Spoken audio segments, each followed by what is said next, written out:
नमस्कार फ्रेंड्स, मी माहेश्वरी आपल्या सर्वांचं स्वागत करते आपल्या यूट्यूब चॅनलवरती। तर आज आहे दीप अमावस्या आणि दीप अमावस्येची कथा खूप अशी रंजक आहे। आपल्याला लक्षात येईल की दिव्यांची पूजा केल्याने किती महत्त्व असतं आणि त्याचं किती फळ असतं। सर्वप्रथम महादेवाला प्रणाम करूया आणि आपण आपल्या कहाणीला सुरुवात करूया। चला तर मग फ्रेंड्स, आज दीप अमावस्या आहे। आषाढ महिन्याची अमावस्या आणि अमावस्येनंतर पुन्हा श्रावण महिना सुरू होतो। तर ह्या अमावस्ये दिवशी दीपपूजन केलं जातं। घरातले सर्व दिवे स्वच्छ घासून पुसून त्याला देवाऱ्यासमोर पाट मांडून त्याची पूजा केली जाते। काही ठिकाणी दिवे प्रज्वलित करून पूजा करतात, तर काही ठिकाणी आजच्या दिवशी म्हणजे दीप अमावस्येच्या दिवशी दिवे प्रज्वलित नाही करत। ते का नाही करत? दीप अमावस्येची पूजा करतोय म्हटल्यावर दिवे तर प्रज्वलित केले पाहिजे। तर ते त्या दिवशी त्यांची पूजा केली जाते आणि दिवे कशात लावायचे तर ते मी कथेच्या शेवटी सांगेन। सर्वप्रथम आपण आधी कथा ऐकूया। तर एक आटपाट नगर होतं। त्या नगराचा एक राजा होता। त्या नगराच्या राजाची एक सून होती। एके दिवशी काय झालं, सुनेने घरातला एक गोडाचा पदार्थ खाल्ला आणि त्याचा आळ तिने घरातल्या उंदरावर घातला। मग उंदरांना राग आला। उंदरांनी म्हटले, आपण काही चूक नसताना आपल्यावर आळ घालतीये, तर आपण हिची खोडच मोडली पाहिजे। त्याच्यामुळे उंदर काय करतात माहिती का, उंदीर तिची चोळी घरातल्या पाहुण्यांच्या खोलीत नेऊन टाकतात। असं केल्यामुळे घरातले तिच्यावर संशय घेतात। दीर, सासू, नंदा, जावा तिला काही बाई बोलून तिला घरातनं बाहेर हाकलून देतात। आणि मग काय असायचं माहिती का, जेव्हा ती घरात असायची तेव्हा घरातल्या दिव्यांना ती स्वच्छ नेहमी दररोजच्या दररोज घासायची, स्वच्छ पुसायची, पूजा करायची आणि दिवा प्रज्वलित करून जेव्हा वात सारायची तेव्हा खडी साखरेनं वात सारायची। तर असे ती दिव्याची खूप मनोभावे पूजा करायची, सेवा करायची।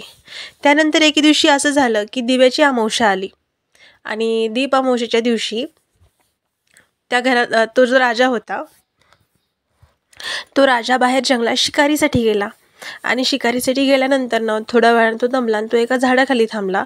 तर त्या झाडाखाली दीप अमावस्या असल्या कारणाने गावातील सर्व दिवे अदृश्य रूपाने झाडावर बसले होते आणि एकमेकांशी सांगत होते की आजच्या दिवशी त्यांच्या घरी त्यांची कशी सेवा झाली, त्यांना काय गोडाचा नैवेद्य मिळाला किंवा घरातले काय अडचणी आहेत ज्या आपल्याला प्रभू श्री मारुती रायाला आपल्याला ती सांगायची आणि त्यांना सुख भेटावं अशी प्रार्थना करायची।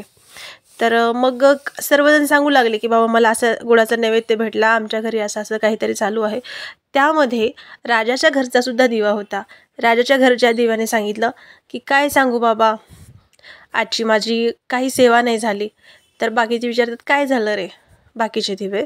तर राजाच्या घरचा दिवा सांगतो की माझ्या घरची मी राजाच्या घरचा दिवा आहे।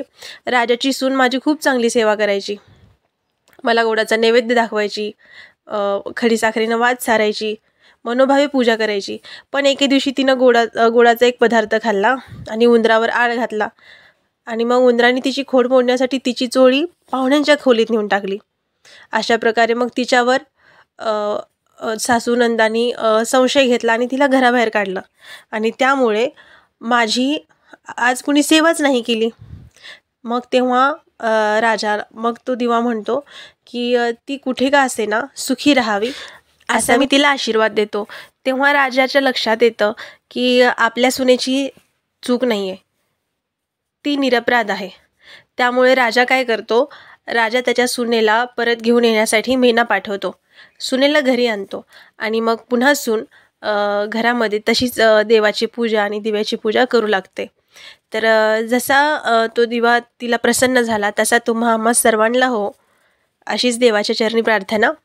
आणि काय असतं माहिती का, अशी एक म्हणजे पूर्वीपासून अशी भावना आहे की आपल्या घरातला दिवा मारुतीच्या मंदिरात जातो, मारुतीला आपल्या घरच्या सर्व अडचणी सांगतो आणि त्या दूर व्हाव्यात, सर्वांना सुख समृद्धी भेटावी, सर्वांच्या घरातली संकट दूर व्हावी असं तो दिवा आपल्याबद्दल मारुतीला सांगत असतो।